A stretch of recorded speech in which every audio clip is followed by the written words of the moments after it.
नमस्कार दोस्तों।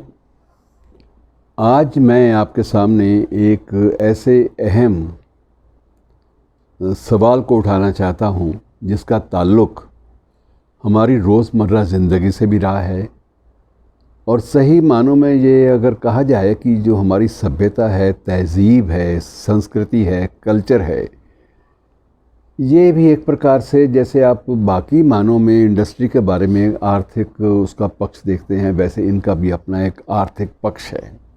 कला का भी, आर्ट का भी, फ़न का, लेखन का, प्रिंटिंग का, इन सारी चीज़ों का या पेंटिंग्स का, इन सब का भी एक आर्थिक पक्ष है और उनके बारे में भी एक आर्थिक नीति बहुत सारे देशों ने बनाई हुई है।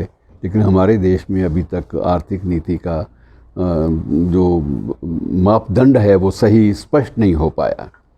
मित्रों, मैं सवाल ये उठाना चाहता हूँ कि आज कोरोना के दिनों में आप ये मान के चलिए कि इस महामारी के वक्त में जहाँ बाकी लोगों के सवाल उठाए गए, जहाँ प्रवासी मज़दूरों की बात बड़ी शिद्दत के साथ और बड़ी ईमानदारी के साथ लोगों ने उठाने की कोशिश की, मशक्क़त की और जायज़ भी थी, ये बहुत ज़रूरी था उनके लिए, एक मानवीय मसला था।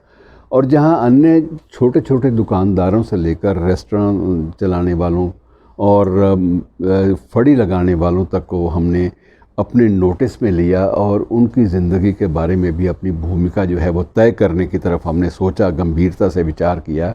लेकिन कला के बारे में हम लोग अभी तक, हमारी सरकारें और हम आम आदमी लोग या जो पढ़े लिखे लोग हैं, जो बुद्धिजीवी वर्ग के लोग हैं, उन्होंने बहुत ज़्यादा गौर नहीं किया। लेकिन हकीकत बिल्कुल इसके विपरीत है, गंभीर है स्थिति। गंभीर इन मानों में कि आप मान के चलिए, मैं आपको कुछ एक आंकड़े दे के ये सिद्ध करने की कोशिश करूंगा कि स्थिति कितनी गंभीर है। इस वक्त हमारे देश में कुल मिलाकर, जैसे हमारा प्रदेश, मेरा हरियाणा प्रदेश है, इसमें 8 अकेडमियाँ कार्यरत हैं, अलग अलग भाषाओं और कलाओं के ऊपर आधारित हैं, केंद्रित हैं। और इस प्रकार से पूरे देश में लगभग 130 अकेडमियाँ जो हैं वो कार्यरत हैं। देश के हर प्रदेश में कमोबेश 8 से लेकर 10 तक अकादमियाँ काम करती हैं और इन अकादमियों का जो काम है वो सिर्फ कला, संस्कृति और कलाकार, लेखक, इनके हितों की देखभाल करना और इनके द्वारा सृजन की गई चीज़ों को दूर दूर तक पहुंचाना, स्तरीय चीज़ों को दूर दूर तक पहुंचाना, यही इनका काम है। संरक्षण करना भी, उसका प्रचार करना भी, उसका प्रसार करना भी और इन लोगों को सम्मान देना भी। इतने विशाल पैमाने पर मित्रों अकेडमियाँ किसी अन्य देश में नहीं हैं, अमेरिका में भी नहीं हैं, चीन में तो सवाल ही पैदा नहीं होता, रूस में भी नहीं है। इवन जो कला के जो केंद्र हैं, जैसे फ्रांस है, इवन ब्रिटेन भी कुछ हद तक, कुछ एक मानों में केंद्र रहा है, स्पेन है, जापान है, वहाँ भी अकादमियों की संख्या हमसे बहुत बहुत कम है। लेकिन इसके बावजूद वहाँ संकट नहीं आया। इस महामारी के बावजूद संकट इसलिए कि वहाँ इन चीज़ों का जो आर्थिक पहलू है बड़ा मजबूत रहा है। अगर सोट भाई की अगर वहाँ पर गैलरी है तो अब भी वहाँ पेंटिंग्स लगातार बेचने का सिलसिला जारी है। फ्रांस की जो आर्ट गैलरीज़ हैं वहाँ पर भी पेंटर्स की पेंटिंग्स और कलाकृतियाँ जो है वो बिक जाती हैं। लेकिन भारत में सबसे बड़ी बात यह है कि यहाँ एक लंबा चौड़ा बाज़ार हम क्रिएट नहीं कर पाए। हालांकि कला के मामले में, पेंटिंग्स के मामले में, रंगमंच के मामले में हम लोग बहुत ज़्यादा आगे विकसित हैं। दिक्कत सबसे बड़ी बात यह है कि आज हमारे हज़ारों की संख्या में, मैं सैकड़ों की बात नहीं कर रहा, आप खुद अनुमान लगाइए, हज़ारों की संख्या में कलाकार जो हैं वो बिल्कुल मुख्य धारा से कट गए हैं।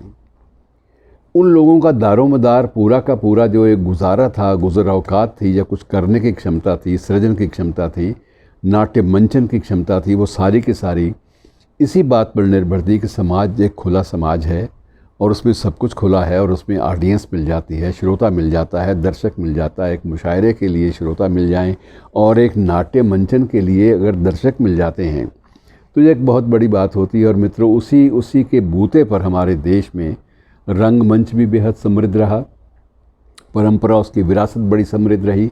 मुशायरे हमारे यहाँ की वो परंपरा थी, लगातार चलती रही। लेकिन अब अचानक जिस दिन से लॉकडाउन शुरू हुआ, आप अंदाज़ा लगाइए कि मार्च में लॉकडाउन शुरू हुआ और मार्च से लेके अब जुलाई आ गया, और जुलाई के बाद वर्तमान हालात के अनुसार अभी लगभग 6 महीने और सामान्य हालत बहाल नहीं हो पाएगी, सामान्य स्थिति नहीं आ पाएगी।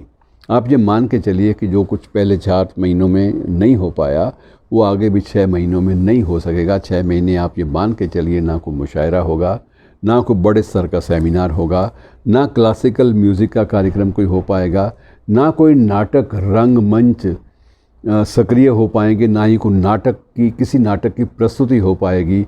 और ये लोग जो पूरी तरह से कला के प्रति होल टाइमर के रूप में समर्पित रहे हैं, वो बिल्कुल एक प्रकार से हाशिए पर बैठकर दुखी होंगे, और अंत में ये है कि वो वैकल्पिक रोज़गार की तलाश मजबूरी में करेंगे, जो कि उनका पैशन नहीं है, उनके जीवन का मकसद नहीं है। अब खबरें आ रही हैं कि बहुत सारे जो सिने कलाकार थे, युवा सिने कलाकार, कोई रेहड़ी लगा रहा है फलों की और कोई सब्ज़ी बेच रहा है। ये स्थिति किसी भी सभ्य देश के लिए अच्छी नहीं होती। हमारी सरकार ने सैकड़ों कार्यक्रम घोषित किए, किसानों के लिए भी किया, आम आदमी के लिए भी किया, दुकानदारों की बात भी सोची, प्रवासी मज़दूरों की बात प्रवासी मज़दूरों की बात भी सोची, और इस प्रकार से लगभग समाज के अधिकांश वर्गों को कवर करने का एक प्रकार से ध्यान दिया गया, कवर करने के ऊपर ध्यान दिया गया, लेकिन कला के बारे में नहीं सोचा गया। जबकि जब आप आर्थिक नीति की बात करते हैं तो एक सांस्कृतिक नीति नाम की चीज़ भी होती है।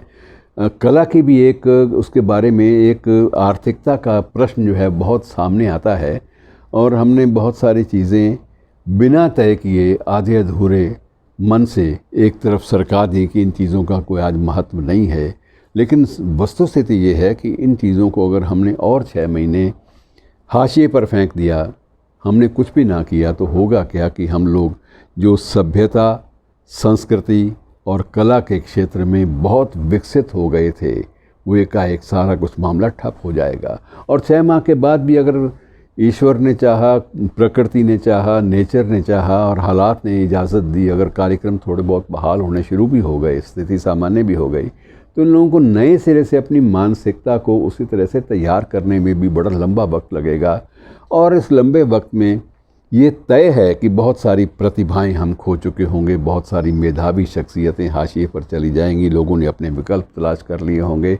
और विकल्प तलाश करने के मामले में भी मैं आपको स्पष्ट कर दूं कि बहुत बड़ी संख्या में लोगों ने विकल्प भी तलाश नहीं किए।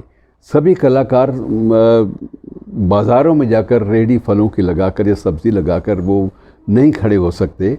उनके सामने 100 तरह की अवधारणाएं होती हैं, 100 तरह का चिंतन होता है। उस चिंतन के दौर में वो लोग जिन स्तरों पर पहुंच चुके होते हैं, उन स्तरों से एकदम से नीचे आना और उसके बाद फिर से नीचे आकर फिर उसके बाद हालात नॉर्मल होने के बाद, सामान्य होने के बाद फिर ऊपर उठने का प्रयास करना, मित्रों, ये बहुत मुश्किल काम है। और ये मुश्किल धीरे धीरे वर्तमान स्थिति में असंभव दिखने लगा है। और इसलिए ये तात्कालिक ध्यान मांगता है सरकार का कि सरकार को अपनी कला और संस्कृति की नीति को, उसके जो आर्थिक पहलू को भी संबोधित करना चाहिए, एड्रेस करना चाहिए। अगर सरकारें एड्रेस नहीं करती, क्योंकि इस वक्त स्वयंसेवी संस्थाएं अगर 4 आगे आ भी जाएंगी तो उनकी अपनी सीमा रेखाएं हैं, ज़्यादा नहीं आगे आ पाएंगी। और अगर सरकारें जो हैं, जिनके पास बजट भी है, एकेडमियाँ हैं, 125 एकेडमियाँ जो हैं, उनको सक्रिय ग्रांट मिलती है, अनुदान मिलता है, कम से कम वो उन सारी चीज़ों के बारे में एक ब्रॉडर नीति, एक व्यापक नीति तय हो जाए तो कम से कम जो बदले हुए संचार माध्यम हैं, इनका फ़ायदा उठाते हुए फिर से कुछ रौनक बहाल की जा सकती है। और ये बड़ी ज़रूरी है मित्रों, क्योंकि आर्ट भी एक थेरेपी है। ये एक एस्टेब्लिश्ड फैक्ट है। अब वैज्ञानिक तौर तरीक़ों से भी आर्ट को एक थेरेपी माना गया है। और हम लोग अगर बाद में हंसना भी भूल जाएंगे और वक्त आएगा हम रोना भी भूल जाएंगे। वक्त आएगा जब हम सारी की सारी जो कला की, जो प्रतिभा की, जो एक प्रकार से सृजनशीलता है, उससे बिल्कुल ही हम अपरिचित हो जाएंगे, अजनबी हो जाएंगे। तो यकीन मानिए कि हमें दोबारा सभ्यता के दायरे में लौटने में बड़ा वक्त लगेगा। और वो स्थिति किसी भी देश के लिए अच्छी नहीं होती, कम से कम हमारे देश के लिए तो बिल्कुल अच्छी नहीं होगी। अराजकता बढ़ती है। मान के चलिए, जहाँ कला नहीं, जहाँ कल्चर नहीं, जहाँ संस्कृति नहीं, उस देश में अराजकता, अपराध और भय का माहौल बढ़ता है। और जब भय, अपराध और अराजकता बढ़ जाए तो मित्रों, चिंतन का कोई भी दायरा, चाहे वो शोध का काम है, चाहे वो रिसर्च का काम है, कोई भी दायरा जो है वो सही मानों में सही मार्ग पर आगे नहीं बढ़ सकता। तो मैं चाहता हूँ कि मेरी विनम्र आग्रह आप लोगों से भी है कि आप लोग जहाँ भी हैं, जिस स्थिति में भी है, कम से कम इस आवाज़ को ज़रूर उठाइए और कलाकारों के बारे में, कवियों के बारे में, या जो मंच पर जो प्रस्तुतियाँ होती हैं उनके बारे में, या जो हस्तकला में जो लोग लगे हुए हैं, जो पेंटिंग्स में, हथकरघा में, दूसरे कामों में लगे हुए हैं, जो क्रिएट करते हैं, जो सृजन करते हैं, उनके बारे में गंभीरता से सोचिए और सोचने पर सरकारों को मजबूर कीजिए। शुक्रिया दोस्तों।